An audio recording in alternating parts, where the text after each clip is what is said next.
Tere! Siin Brüsseli päevik Yana Toomiga. Talv on lähedal, kuid esmalt juba 5. novembril tulevad USA valimised. Euroopa Liit jälgib Donald Trumpi ja Kamala Harrise vahelist võitlust justkui kõrvalt. Brüssel ei võta seisukohta, see oleks kogu diplomaatiliste kanoonide järgi tabu. Aga kui rääkida väärtustest ja von der Leyenile meeldib väärtustest rääkida, siis Kamala Harris on meile omasem. Trump on muuseas nimetanud Euroopa Liitu koos Venemaa ja Hiinaga vaenlasteks, aga Brüsselit lausa põrguauguks.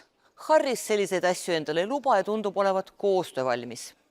Siin tekib aga küsimus, mis asi on see koostöö USA-ga maailmas, kus Euroopa Liit, USA ja Hiina on pigem konkurendid kui partnerid. Kamala Harris on meie jaoks vähemalt ettearvatav. Trump ei ole. Ta on omapäine, ei tunne sõna kompromiss ja käitub nagu agressiivne ja kaval ärimees, mitte poliitik. Temaga on raske koostööd teha, seda on kõik juba näinud. Mäletate seda geniaalset fotot aastast 2018 maailma tippkohtumisest. Trump istub käed ristis samal ajal kui kogu G7, Merkel, Macron ja nii edasi paluvad teda kommunikeele alla kirjutada. Lõpuks ta nõustus, aga rabeles vastu isegi viskas Angela Merkelile 2 kommi sõnadega ära ütle, et ma sulle midagi ei anna.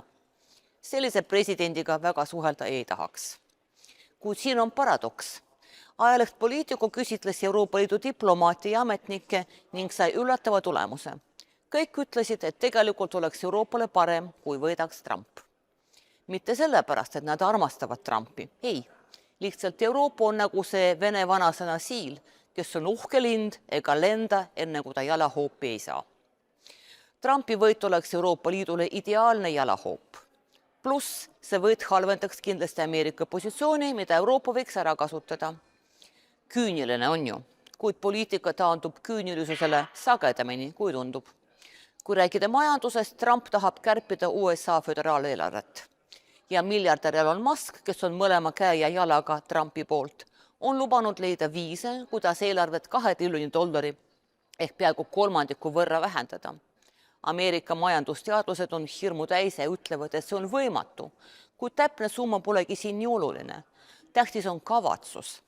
Kui USA eelarvet kärbitakse, nõrgeneb ka Ameerika majandus ja Euroopa Liit saab rahvusvahelistel turgudel konkurentsieelise. Või võtame rahvusvahelise kaubanduse. Trumpi taas tuleks sünniks meid kaitsma oma huve palju jõulisemalt suhetes nii USA kui Hiinaga. Ja kui Trump peab Hiina vastu kaubandussõda, võiks Euroopa oma mängu mängida. Euroopa Liit on Hiinale mitmes mõttes vastuvõetavam kui Ameerika ja kui Trump rikub suhteid Pekingiga, saame neid uuendada juba meie tingimustel. Kõik see annaks Euroopale võimaluse kujundada helgemat tulevikku. Tuletan meelde, majandusteadlane Mario Draghi ütleb oma palju räägitud raportis, et Euroopa Liidus on USA-ga võrreldes tööjõutöötlikkus madalam, majanduskasv nõrgem ja sissetulekute kasv inimeste kohta poole väiksem. Draghi plaani kohaselt vajame me tohutuid investeeringuid ja rohkem koordineerimist.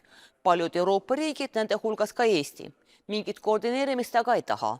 Ütlevad, et saame siin suveräänsete riikide klubis ise hakkama. Aga kui Trump on valges majas, võib Draghi plaani rakendamine muutuda hädavajalikuks. Trump on šokk ja šokk nõuab reaktsiooni. Üks stsenaarium, mida meil lausa kardetakse arutada, on see, et Trump olles võitnud tegelikult ka lõpetab Ameerika sõjalise abi Ukrainale. Siin tasub meeles pidada, et 30. augusti seisuga ulatus USA sõjaline abi Ukrainale ligi 57 miljardi euroni. Samas kui kõik Euroopa Liigi riigid andsid Ukrainale sõjalisteks vajadusteks alla 40 miljardi. On selge, et me ei suuda USA sõjalise abi kaotamist kompenseerida isegi siis, kui me seda väga tahaksime. Mis siis saab? Järjekordne šokk, ennekõike Ukrainale, aga ka Euroopale. Julgen väita, et kohe suureneks surve Zelenskile alustada läbirääkimisi Venemaaga ja need oleksid väga halvad läbirääkimised. Loomulikult käivitaks Euroopa Liit pärast seda projekti Ukraina taastamiseks ja loomulikult hakkaksid kõik end tugevalt relvastama, et vastu seista uuele võimalikule sissetungile. Tulemuseks täiemahuline külm sõda, mis on ikka parem kui kuum. Nagu üks diplomaat poliitikule ütles, selles õhkonnas, kus mõnikord tundub, et oleme 3. maailmasõja lävel, tundub Trump sõja suhtes vastumeelne. Ei, see pole stsenaarium, mida Euroopa Liit tegelikult soovib, aga kui me räägime Trumpi võimalikust võidust, siis peaksime olema realistlikult. Kuid ka muud stsenaariumid on võimalikud.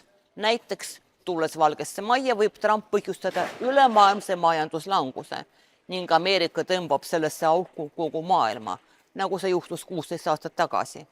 Ka see oleks šokk. Aga siin ongi see põhiküsimus, miks on meil vaja šokki, et tegutseda? Miks Euroopa ärkab üles ainult siis, kui kärgatab Trump? Lõppude lõpuks ükskõik, kes ka USA valimised ei võidaks, probleeme meil vähemaks ei jää. Äkki on aeg aru pähe võtta, sõltumata sellest, mis seal Ameerikas toimub. Püsige terved ja kohtume nädala pärast.